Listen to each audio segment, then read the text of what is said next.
Hello and welcome to this review of my Vortex M0110. Or, well, in the unboxing video, one of my long-term viewers pointed out that the logo actually looks more like Vorteh, and now I can't unsee it anymore, so it's the Vorteh M0110 now. This keyboard was sent in to me by Vorteh themselves. Admittedly, it's been a while since I got it, but unfortunately their contact stopped responding to my emails at some point and they didn't answer my questions, so I couldn't get some things verified or cleared up, I'm afraid. The M0110 is, for those in the know, a sort of throwback replica of an old keyboard, also called the M0110, which was the keyboard that came with the original Apple Macintosh computer way back in 1984. I've got two of the original models, both the ANSI and the ISO version, as well as the original accompanying M0120 numpad here, which I'll be using for comparison, although it is clearly meant to be a design inspired by, rather than a true copy of, an M0110. The original keyboard had a few weaknesses and limitations, and obviously this modern version aims to correct or mitigate those. I asked for an ISO version for this one, though they sell ANSI ones too, as well as a few slightly different models. The link is in the description below.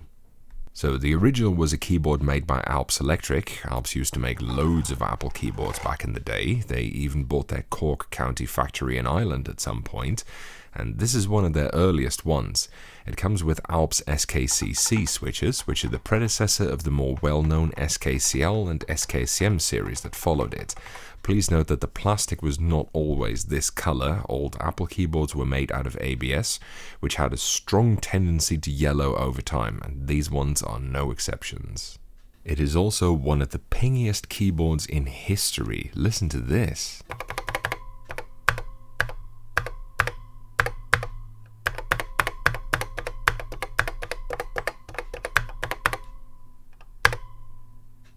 The M0110 was a compact keyboard. Keyboards in the early 80s and before were generally smaller than most people think, but the M0110 was fairly small even for then.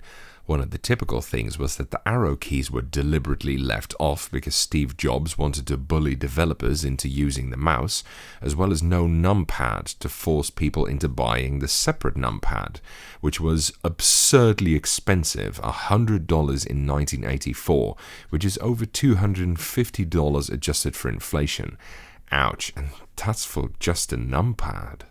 Nonetheless, despite all that, the M0110 was one of the chief inspirations for the layout design of the Happy Hacking keyboard, which in turn laid the groundwork for many modern 60% keyboards.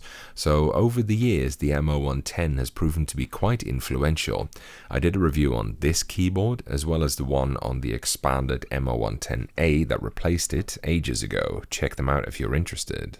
Anyway, this keyboard aims to capture some of the glory of the old keyboard with some more modern conveniences, such as USB compatibility, MX switch hot swappability and MX keycaps, programmability, wirelessness, etc.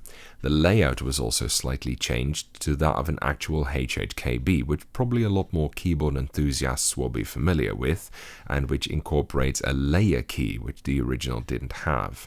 There is also a version with a more contemporary 60% layout, which adds the keys that are missing here, among others. Thankfully, it also comes with a much less punishing slope on the case. The original was a very tall keyboard with a strong slope on it, which was quite tiring for the wrists if you didn't have a wrist rest. This new one is still fairly sloped, but much more manageable. The keycaps are still dye sub PBT, just like the originals, but they aren't dark like the originals were, and they're double dye sub for the number keys, which is a nice touch. Personally, I like these better. The font is way nicer in my opinion, and I like the letter size more as well. Maybe it would have been cool if they were grey like the originals, but I don't mind it honestly. It is both Windows and Mac compatible, as the keycaps suggest. It is set to Mac by default, but considering its history, I think for once I can't fault that. The big problem with this keyboard, for me at least, is the layout. Obviously it's very small, which I personally don't like, but the biggest problem is that the keyboard's programmability has failed me. See, there are two versions of this keyboard, one which is set up for QMK, VIA and VIAL by default, and a triple mode version, which appears to be the one that I've got. It doesn't work with VIA at least. And that's a massive problem because the triple mode keyboard uses their own software, which is about as useless as a fishnet condom. It's all in Chinese and it doesn't show the keyboard that's actually connected to it, to the point where this means that I can't actually select the keys I want to program because they are not the same keys. The instruction manual is also only in Chinese, so for cunt's sake, get the VIA version or you'll live to regret it. I don't know what illiterate fuckwad caused this massive oversight, but this is absolutely inexcusable. Unfortunately, because I can't reassign the keys, I'm stuck with the default layout, which is extremely idiotic. Honestly, it is some weapons-grade testicular bullshit. There are no control keys on the keyboard in either Windows or Mac layout on this thing on any of the layers, which makes it all but unusable, and indeed I did not very much enjoy my time with this keyboard. The assignment of the arrow keys is also very terrible, and I think they know it too because they didn't print them on the keycaps like they did with the F keys.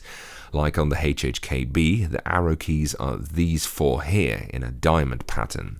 So never mind the progress we made through 30 years of first-person shooter games where we found out how good WASD is, or countless keyboard experiments that pointed out that the inverted T-nav is really the only acceptable option.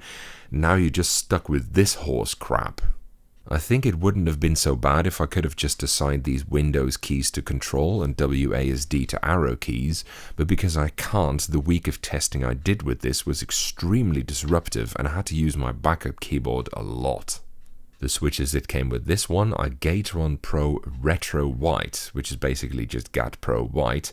This is a switch with a two-stage spring, which is said to make it feel stiffer and rebound more quickly. Frankly, to me, they just feel like lightweight MX linears. They're alright, they actuate at 38 grams and bottom out at 45, making them really quite light, but admittedly they don't feel as hyperactive as those numbers would suggest. Apparently they also come pre-gooed out of the factory. The keyboard is available with a variety of switches though, and it's also hot swappable, so you can stick whatever you want in them. The keyboard weighs 830 grams, or in outdated AS units, about 7.31936 hamburgers. That's apparently what weight is measured in the colonies. It's a bit lighter, therefore, than the original, which weighed almost exactly 1 kilogram, but it's okay. It comes with an FR4 mounting plate with what appears to be brass edges. The original used a steel mounting plate, and it comes with gaskets as well, which, together with the less tall case and different switches, gives it a very different sound profile compared to the original, but that's okay. They didn't deaden the sound too much, so it's not too bad. It lacks the original's distinctive pinging sound, obviously, but not everyone's gonna miss that, really.